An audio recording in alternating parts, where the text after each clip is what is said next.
SIR ಪ್ರಕ್ರಿಯೆಯನ್ನು ಹೆಚ್ಚು ಪ್ರಜಾತಾಂತ್ರಿಕ ಹಾಗೂ ಪಾರದರ್ಶಕವಾಗಿಸಬೇಕು. ನಾಗರಿಕ ಸಮಾಜದ ಹಕ್ಕೊತ್ತಾಯಗಳನ್ನು ಗಂಭೀರವಾಗಿ ಪರಿಗಣಿಸಬೇಕು.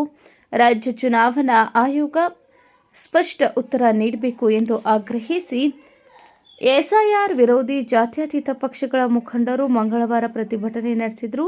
ನಗರದಲ್ಲಿ ಪ್ರತಿಭಟನೆ ನಡೆಸಿದ ಕಾರ್ಯಕರ್ತರು ಎಸ್ಐಆರ್ ಪ್ರಕ್ರಿಯೆಯಲ್ಲಿ ಸಾರ್ವಜನಿಕರ ಅಭಿಪ್ರಾಯಗಳಿಗೆ ಸೂಕ್ತ ಮಹತ್ವ ನೀಡಲಾಗುತ್ತಿಲ್ಲ ಎಂದು ಆರೋಪಿಸಿದರು. ಮತದಾರರ ಹಕ್ಕುಗಳನ್ನು ಕಾಪಾಡುವ ನಿಟ್ಟಿನಲ್ಲಿ ಪ್ರಕ್ರಿಯೆಯಲ್ಲಿ ಅಗತ್ಯ ಬದಲಾವಣೆಗಳನ್ನು ತರಬೇಕು ಎಂದು ಒತ್ತಾಯಿಸಿದರು.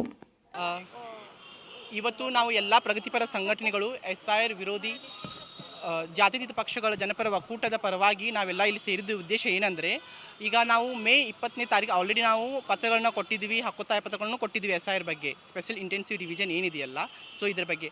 ಅದಾದ ನಂತರನೂ ನಾವು ಜೂನ್ 20ರಲ್ಲಿ ಫ್ರೀಡಮ್ ಪಾರ್ಕ್ನಲ್ಲಿ ಕೂಡ ಹೋರಾಟ ಮಾಡಿದ್ವಿ. ಪ್ರತಿ ಜಿಲ್ಲೆಯಾದ್ಯಂತೂ ಕೂಡ ನಾವು ಹೋರಾಟಗಳನ್ನ ಮಾಡಿದ್ದೀವಿ ಎಸ್ಐಆರ್ ಬಗ್ಗೆ, ಏನು ಇದರಿಂದ ಪ್ರಾಬ್ಲಮ್ ತೊಂದರೆಗಳಾಗುತ್ತೆ ಅಂತ ಹೇಳಿ. ಯಾಕೆಂದರೆ ನಾವು ಅಲ್ಪಸಂಖ್ಯಾತರಾಗಿ ನಮ್ಮ ಹತ್ರ ಡಾಕ್ಯುಮೆಂಟ್ಸ್ಗಳಿರಲ್ಲ. ಎಷ್ಟೋ ಮೈಗ್ರೆಂಟ್ ಪರ್ಸನ್ಸ್ ಇರ್ತಾರೆ, ಇನ್ನು ಹೆಣ್ಮಕ್ಳು ಮದುವೆಯಾಗಿ ಬೇರೆ ಕಡೆ ಹೋಗಿರ್ತಾರೆ, ಅವ್ರ ಹತ್ರ ಡಾಕ್ಯುಮೆಂಟ್ಸ್ ಇರಲ್ಲ. ಸೊ ಇವರು ಏನು ಒಂದು ಸಾಫ್ಟ್ವೇರ್ಗಳನ್ನ ಯೂಸ್ ಮಾಡಿದ್ದಾರೆ ಲಾಜಿಕಲ್ ಡಿಸ್ಪೆನ್ಸರಿ ಅಂತ ಹೇಳಿ, ಅದರಿಂದ ತುಂಬ ಜನರ ಓಟ್ಗಳು ಕೂಡ ಡಿಲೀಟ್ ಆಗಿದೆ. ಆಮೇಲೆ ಸಮಯಾವಕಾಶ ಕೊಟ್ಟಿದ್ದಾರಲ್ಲ, ಅದು ಕೂಡ ತುಂಬ ಕಡಿಮೆ ಇದೆ. 1 ತಿಂಗಳಲ್ಲಿ ಇಷ್ಟೊಂದು ಜನರು ಹೇಗೆ ಡಾಕ್ಯುಮೆಂಟ್ಸನ್ನು ತರಬಹುದು, ಹೌದಲ್ವಾ? ಸೊ ಅದಕ್ಕಾಗಿ ನಾವು ಆಗ್ರಹ ಪತ್ರಗಳನ್ನ ಕೊಟ್ಟಿದ್ದೀವಿ. ಸೊ ಅದೇ ಆಗ್ರಹ ಪತ್ರವನ್ನು ಜಿಲ್ಲಾಧಿಕಾರಿ ಮುಖಾಂತರ ಚುನಾವಣಾ ಅಧಿಕಾರಿಗಳಿಗೆ ನಾವು ಇದನ್ನು ಕಳಿಸ್ಬೇಕು ಅಂತೇಳಿ ಒತ್ತಾಯಗಳನ್ನ ಮಾಡಿದ್ದೀವಿ. ಯಾಕಂದರೆ ನೋಡಿ, ನಾವು ಭಾರತದ ನಾಗರಿಕರು, ಮತದಾನ ನಮ್ಮ ಹಕ್ಕು. ಬಾಬಾ ಸಾಹೇಬ್ ಅಂಬೇಡ್ಕರ್ ಅವರು ಮತದಾನ ಹಕ್ಕನ್ನು ನೀಡಿದ್ದು ಕೆಲವರಿಗಲ್ಲ, ಎಲ್ಲರಿಗಾಗಿದೆ. ಸೊ ಈ ಸಂವಿಧಾನ ವಿರೋಧಿ ನೀತಿಯನ್ನು ನಾವು ವಿರೋಧಿಸಿದ್ದೀವಿ. ನೀವು ಎಸ್ಐಆರ್ ಮಾಡಿ, ಇಲ್ಲ ಅಂತ ನಾವು ಹೇಳ್ತಾ ಇಲ್ಲ. ಸೊ ಒಂದು ವೇ ಇಟ್ಕೊಂಡು, ಒಂದು ಕ್ಲೀನಾಗಿ, ಒಂದು ಕ್ಲಿಯರ್ ಆಗಿರುವಂಥ ವೇ ಇಟ್ಕೊಂಡು ನೀವು ಎಸ್ಐಆರ್ ಮಾಡಿ. ನೀವು ಸುಮ್ಮನೆ ಏನೋ ಒಂದು ಗುಸ್ಪೇಟಿಯಾಗಳು ಬಂದಿದ್ದಾರೆ, ನುಸುಳುಕೋರು ಬಂದಿದ್ದಾರೆ ಅಂತ ಹೇಳಿ ಆ ಡೇಟಾವನ್ನು ಕೊಡಿ. ಸೊ ಬಂದಿದ್ದಾರೆ ಅಂತ ನಾವು ಒಪ್ಕೋತೀವಿ. ಯಾಕೆ ಭಾರತ ದೇಶ ನಮ್ಮದು, ನಮ್ಮ ಮನೆಯಲ್ಲಿ ಬೇರೆಯವ್ರು ಬಂದಿರ್ತಾರೆ ಅಂತ ನಾವು ಅದಕ್ಕೆ ಅವಕಾಶ ಕೊಡಲ್ಲ. ಸೊ ನೀವು ಮಾಡ್ತಾ ಇದ್ದೀರಲ್ಲ, 2003-4ರಿಂದ ನೀವು ಆಗಬೇಕಂತ ಇಂಟೆನ್ಸಿವ್ ರಿವಿಷನ್ನ ನೀವು ಯಾಕೆ ಮಾಡಲಿಲ್ಲ? ಅದನ್ನು ಸ್ಟಾಪ್ ಮಾಡಿ. ಅದಕ್ಕೂ ನಿಮ್ಮ ಹತ್ರ ಉತ್ತರ ಇಲ್ಲ. ಸೊ ಪ್ರತಿ 10 ವರ್ಷಗಳೊಮ್ಮೆ ಆಗಿರುವಂಥ ಎಸ್ಐಆರನ್ನು ನೀವು 2014ರಲ್ಲಿ ಮಾಡಬೇಕಾಗಿತ್ತು, ಅದನ್ನು ಯಾಕೆ ಮಾಡಲಿಲ್ಲ? ಅದಕ್ಕೂ ನಿಮ್ಮ ಹತ್ರ ಉತ್ತರ ಇಲ್ಲ. ಸೊ ನಾವು ಆಗ್ರಹ ಮಾಡೋದು ಒಂದೇ, ನಾವು ಭಾರತದ ಪ್ರಜೆಗಳಾಗಿ ನಮ್ಮ ಭಾರತ ಪ್ರಜೆಗಳ ಒಂದು ಮತದಾನವನ್ನು ನೀವು ಡಿಲೀಟ್ ಮಾಡೋ ಹಾಗಿಲ್ಲ. ನಿಮಗೇನು ಡಾಕ್ಯುಮೆಂಟ್ಸ್ ಬೇಕು ಅದಕ್ಕಾಗಿ ನೀವು ಸವಲತ್ತುಗಳನ್ನು ಕೊಡಿ, ಅದನ್ನು ಮಾಡಿಕೊಡಿ. ಯಾಕಂತಂದರೆ ಒಬ್ಬ ಬಡ ವ್ಯಕ್ತಿ ಬೆಳಿಗ್ಗೆ ಮನೆಯಿಂದ ಹೋಗಿ ಬರಬೇಕಾದ್ರೆ ಅವನ ಹತ್ತಿರ ಶ್ರಮದ ಪತ್ರ ಇರುತ್ತೆ. ನೀವು ಹೇಳುವಂಥ ದಾಖಲೆಗಳನ್ನ ಎಲ್ಲಿಂದ ತರಬೇಕು? ನೀವು ಪಾಸ್ಪೋರ್ಟು ವ್ಯಾಲಿಡ್ ಮಾಡ್ತಾ ಇಲ್ಲ. ಅದಲ್ಲದೆ ಪಾಸ್ಪೋರ್ಟ್ ಈಗ ಬಡವ್ರ ಹತ್ರ ಎಲ್ಲಿ ಸಿಗಬೇಕು? ಆಧಾರ್ ಕಾರ್ಡ್ ನೀವೇ ಕೊಟ್ಟಂಥ ಪತ್ರ ಅಲ್ವಾ, ಅದು ಇಲ್ಲ ಅಂತೀರಾ. ರೇಷನ್ ಕಾರ್ಡ್ ಇಲ್ಲ ಅಂತ ಹೇಳ್ತಾ ಇದ್ದೀರಾ, ವೋಟಿಂಗ್ ಕಾರ್ಡ್ ಕೂಡ ಇಲ್ಲ ಅಂತ ಹೇಳ್ತಿದ್ದೀರಾ. ಸೊ ಅದಕ್ಕಾಗಿ ನಾವು ಏನು ಆಗ್ರಹ ಮಾಡ್ತಾ ಇದ್ದೀರ ಅಂದರೆ, ನೀವು ಲಾಜಿಕಲ್ ಡಿಸ್ಪೆನ್ಸಿನ ಬಂಗಾಳದಲ್ಲಿ ಯೂಸ್ ಮಾಡಿ ಎಷ್ಟೊಂದು ಜನರ ನೀವು ವೋಟ್ ಡಿಲೀಟ್ ಮಾಡಿದ್ದೀರಾ, ಅದನ್ನು ಇಲ್ಲಿ ಮಾಡಬಾರ್ದು.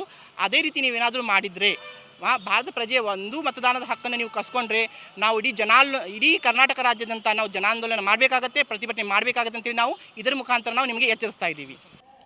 ಪ್ರತಿಭಟನಾಕಾರರು ಜಿಲ್ಲಾಧಿಕಾರಿ ಕಚೇರಿಗೆ ತೆರಳಿ ತಮ್ಮ ಬೇಡಿಕೆಗಳ ಕುರಿತು ಮನವಿ ಪತ್ರ ಸಲ್ಲಿಸಿದರು. ಚುನಾವಣಾ ಪ್ರಕ್ರಿಯೆ ನ್ಯಾಯಸಮ್ಮತ, ಪಾರದರ್ಶಕ ಮತ್ತು ಜನಪರವಾಗಿರಬೇಕು. ಮತದಾರರ ಹಕ್ಕುಗಳಿಗೆ ಧಕ್ಕೆಯಾಗದಂತೆ ಆಯೋಗ ಕ್ರಮ ಕೈಗೊಳ್ಳಬೇಕು ಎಂದು ಮನವಿಯಲ್ಲಿ ತಿಳಿಸಿದ್ದಾರೆ. ಈ ಸಂದರ್ಭದಲ್ಲಿ ವಿವಿಧ ಜಾತ್ಯತೀತ ಪಕ್ಷಗಳು ಮುಖಂಡರು, ಕಾರ್ಯಕರ್ತರು ಹಾಗೂ ಸಾರ್ವಜನಿಕರು ಉಪಸ್ಥಿತರಿದ್ದರು. Vinod Kolkar, KMM news, Belagavi.